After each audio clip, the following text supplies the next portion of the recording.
ಪ್ರತಿ ಕ್ಷಣವೂ ಅಂಬರೀಷ್ ನೆನಪಾಗ್ತಾರೆ.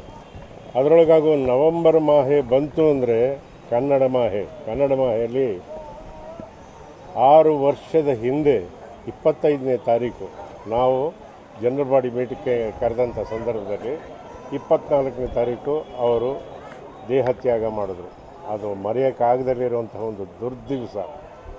ಆದರೆ ಇತ್ತೀಚಿನ ಒಂದು ಬೆಳವಣಿಗೆ ನೋಡಿದಾಗ ಈ 6 ವರ್ಷದಲ್ಲಾಗಿರೋ ಬದಲಾವಣೆ ಏನು ಅಂದರೆ, ಒಂದು ವಿಷಯ, 12ನೇ ತಾರೀಕು ಅಭಿಷೇಕ್ರವರ ಚಿರಂಜೀವಿ ಬಂದಿದ್ದಾರೆ. ಮರಿ ರೆಬಲ್ ಸ್ಟಾರ್ ಬಂದವರೆ 12ನೇ ತಾರೀಕು. ಅವರ ತಾತ ರೆಬಲ್ ಸ್ಟಾರ್ ಅಂಬರೀಷು ದೇಹತ್ಯಾಗ ಮಾಡಿದ್ದು 24ನೇ ತಾರೀಕು. 12/24ನೇ ತಾರೀಕು. ಕವಿರತ್ನರನ್ನು ಒಂದು ಒಳ್ಳೆ ಮಾತು ಹೇಳ್ತಾನೆ, ಪುನರಪಿ ಮರಣಂ ಪುನರಪಿ ಜನನಂ, ಸತ್ತರೆ ಪುಟ್ಟರೆ, ಸತ್ತೋದವ್ರು ಮತ್ತೆ ಹುಟ್ಟಲ್ವಾ ಅಂತಾರೆ. ಹಾಗಾಗಿ ನಮ್ಮ ನಂಬಿಕೆ ಅಂಬರೀಷೆ ಮತ್ತೆ ಹುಟ್ಟಿ ಬಂದಿದ್ದಾರೆ ಅಂತ ಆ ಸಂಭ್ರಮ. ಕನ್ನಡ ನಾಡಿನ ಎಲ್ಲ ತಂದೆ ತಾಯಿಗಳ ಆಶೀರ್ವಾದ ಸದಾ ಇರಲಿ ಅಂತ ಕೇಳ್ಕೊಂಡು ನಮ್ಮ ಮಾತಿಗೆ ವಿರಾಮ ಹಾಕ್ತೀವಿ.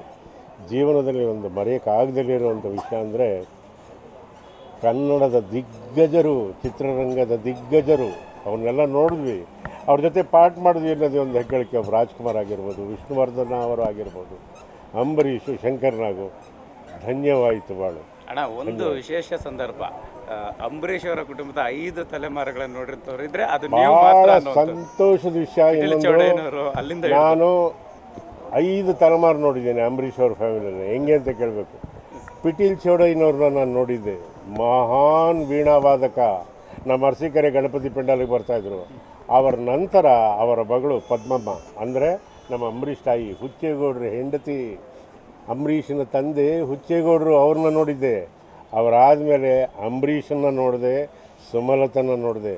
ಅವರಾದಮೇಲೆ ಅವರ ಮಗ ಅಭಿಷೇಕ್ ನೋಡಿದೆ, ಅವಿವನ್ ನೋಡಿದೆ. 4 ತಲೆಮಾರಾಯಿತು. ಈ ಹುಟ್ಟಿರೋ ಕೂಸು 5ನೇ ತಲೆಮಾರು. ಅವ್ರನ್ನ 5 ತಲೆಮಾರು ನೋಡಿರೋರಲ್ಲಿ ಯಾರಾದರೂ ಒಬ್ರು ಇದ್ದರೆ ದೊಡ್ಡಣ್ಣ, ಅಗ್ರಗಣ್ಯ ಅನ್ನೋ ಮಾತನ್ನು ಹೇಳೋಕ್ಕೆ ಇಷ್ಟಪಡ್ತೀನಿ. ನಮಸ್ಕಾರ, ಎಲ್ಲರಿಗೂ ಒಳ್ಳೆಯದಾಗಲಿ. ಜ್ಞಾಪಿಸೋದಕ್ಕೆ ನಮ್ಮ ಮಾಲ್ತೇಶನ್ಗೆ 101 ಧನ್ಯವಾದಗಳು. ಹೌದು, ಸಿಕ್ಕಲ್ಲ ಎಲ್ಲರಿಗೂ. ಯಾಕೆ ಅಂತಂದರೆ ಇವೆಲ್ಲ ನೋಡಬೇಕಲ್ಲ, ಗೊತ್ತಾಯ್ತಾ. ಒಬ್ಬರು ಚೌಡಯ್ಯನವ್ರನ್ನ ನೋಡಿದ್ವಿ, ಅವರ ಬದುಕಿನ ಸ್ಟೈಲ್ ನೋಡಿದ್ವಿ, ಹುಚ್ಚೇಗೌಡ್ರನ್ನ ನೋಡಿದ್ವಿ, ನಂಬರ್ 1 ಜೆಂಟ್ಲ್ಮನ್ನು.